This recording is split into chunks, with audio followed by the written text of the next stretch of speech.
श्री स्वामी समर्थ. कथासार. तीर्थाटन करणे, हठ योग आदी साधनांचा आग्रह धरणे, वेदाभ्यास आणि शास्त्रज्ञान हे जरी योग्य असले तरीही केवळ निस्सीम निरपेक्ष भावनेने श्री स्वामी भक्ती केली असता 4 पुरुषार्थाची प्राप्ती होते. पाप ताप दैन्य यापासून मुक्तता मिळते. प्रपंच सागर पार करून मोक्षाचा पैलतीर गाठता येतो. आपल्या हातून योग्य ते कर्म आणि आचरण घडल्यास श्री स्वामी आपल्यासाठी स्वर्गमुखाचे प्रवेशद्वार उघडतात.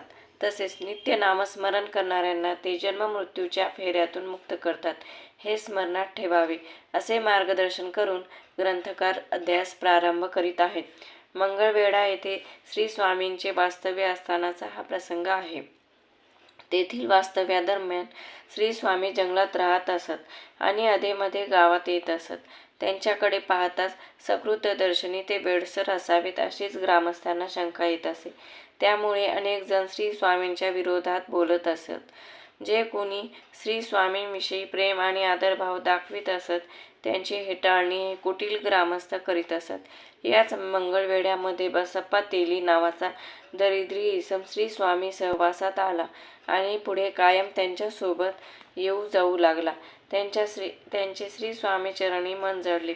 श्री स्वामींपाशी त्याने आपला संसार लुटवला अशी चेष्टा ग्रामस्थ करू लागले. मात्र एके दिवशी श्री स्वामी कृपेने एक चमत्कार घडला आणि श्री स्वामींनी बसप्पाने पकडलेल्या जिवंत सर्पाचे सोन्याच्या लगडीमध्ये रूपांतर करून त्याचा भाग्योदय घडवून आणला.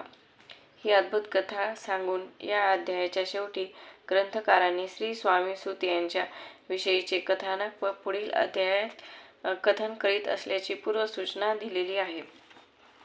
पंचदशोऽध्यायः. श्री गणेशाय नमः. न लगे करणे तीर्थाटन, हठयोगादिक साधन, वेदाभ्यास शास्त्रज्ञान, मोक्ष साधना कारणे, अंतरी स्वामी भक्ती जडता, 4 पुरुषार्थ येती हाता, पाप ताप दैन्य वार्ता, तेथे काही नुरीची वर्तत असता संसारी, स्वामी पद 8वी अंतरी, तया ते या भवसागरी, निश्चये तारिती समर्थ, सर्व कामना पुरवण, अंती धाविती सुरभुवन, जे नर करीती नामस्मरण, ते मुक्त याच देही. मंगळवेढे ग्रामात राहत असता श्री समर्थ, ग्रामवासी जन समस्त, वेडा म्हणती तयांसी, आपुली व्हावी प्रख्याती, हे नयेची जयाच्या चित्ती, स्वेच्छे वर्तन करीती, काही न जाणती जनवार्ता, कोणासी भाषण न करीती, कवनाचे गृहा न जाती, दुष्टोत्तरे जन ताडिती, तरी क्रोधनेची शीतोष्णाची भीती, नसेची ज्यांची अचित्ती, सदा अरण्यात वसती, एकांतस्थळी समर्थ, सुख दुःख समान, सदा तृप्त असे मन, लोकवस्ती आणि वन, दोन्ही जयांसारखी, परमेश्वर रूप येती, ऐसे ज्यांच्या वाटे चित्ती, ते करिता स्वामी भक्ती, जन हासती तया ते. त्यावेळी मंगळवेढ्यात बसप्पा तेली राहत. दारिद्र्य पिढीला बहुत, दीनस्थिती तयाची, बसप्पा व्यवसाय करी, पुरे न पडे त्या माझारी, 18 दारिद्र्य घरी, पोटा भाकरी मिळेना, तो एके दिनी फिरत फिरत, सहज वना माझी जात, तो देखिले समर्थ, दिगंबर यतिराज, कंटकशय्या करून, तियेवरी केले शयन, ऐसे नवल देखोन, लोटांगण घालीतसे, अंतरी पट लिखून, येती ईश्वरांश पूर्ण, म्हणून सुखे शयन, कंटकशय्येवरी केले अष्टभावे दाटोनी, माथा ठेवी श्रीचरणी, म्हणे कृपा कटाक्षे करोनी, दासाकडे पहावे, स्वामी चरणांचा स्पर्श होता, ज्ञानी झाला तो तत्वता, कर जोडोनी अस्तविता, झाला बहुत प्रकारे सकळ ब्रह्मांड नायका, कृपा घना भक्त पालका, पाप ताप दैन्य हारका, विश्वपते जगद्गुरु, पाहुन्या प्रेमळ भक्ती, अंतरी संतोषले येती, वरद हस्त ठेविती, तत्काळ मस्तकी तयाचे, बसप्पाचे श्रीचरणी, मन जडले ते पासोनी, राहू लागला निशिदिनी, स्वामी सन्निध आनंदे, जिकडे जातील समर्थ तिकडे आपणही जात, ऐसे पाहुनी हसत, कुटील जन तया ते, वेड्याच्या नादी लागला, संसार याने सोडिला, घरदार विसरला, वेडा झाला निश्चय, मग बसप्पाची कांता, ऐकून ऐशी वार्ता, करीत असे आकांता, म्हणे घर बुडाले, आधीच आम्ही निर्धन, परी मोल मजुरी करून करीत होतो उपजीवन. आता काय करावे बसप्पा येता गृहासी, दुष्टोत्तरे बोले त्यासी. म्हणे सोडिले संसारासी, वेळ काय लागले परी बसप्पाचे चित्त.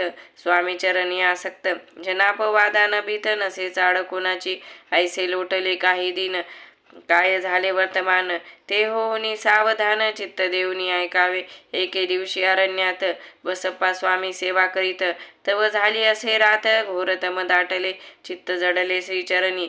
भीती नसे काही मनी, 2 प्रहर होता रजनी. समर्थ उठूनी चालले, पुढे जाता समर्थ. बसप्पा मागे चालत, प्रवेशले घोर अरण्यात. क्रूर श्वाप देव रडती, आधीच रात्र अंधारी. वृक्ष दाटले नाना परी, मार्ग न दिसे त्या माझारी. चरणी रुतती कंटक, परी बसप्पाचे चित्ती. न वाटे काही भीती, स्वामी चरणी जडली वृत्ती. देह भान नसेची, तो समर्थ केले नवल. प्रकट झाले असंख्य वाल, भूभाग व्यापिला सकळ. तेजे अग्नी समान, पादस्पर्श सर्पा झाला. बसप्पा भानावरती आला, अपरिमित देखिला सर्प समूह चोहींकडे. वृक्ष शाखा अवलोकित, तो सर्पमय दिसत. मागे पुढे पाहत, तो दिसत सर्पमय.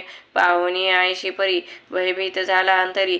तो तयासी मधुरोत्तरी. समर्थ काय बोलले, भिवू नको या समयी. जी तुके पाहिजे ती तुके घेई, न करी अनुमान काही. दैव तुझे उदेले, ऐसे बोलता समर्थ. बसप्पा भय सोडून त्वरित, अक्कल करी घेऊन अंक वस्त्र. टाकीत एका सर्पावरी, गुंडाळोनी सर्पात्वरित. सत्वर उचलून घेत, तव सर्व सर्प झाले गुप्त. तेजही नष्ट झाले, तेथोनिया परतले. सत्वर ग्रामा माझी आले, बसप्पा सहित बैसले. समर्थ एका देऊळी, तेथे आपुले अंगवस्त्र. बसप्पा सोडून पाहत, तव त्यात सुवर्ण दिसत. सर्प गुप्त झाला, ऐसे नवल देखोनी.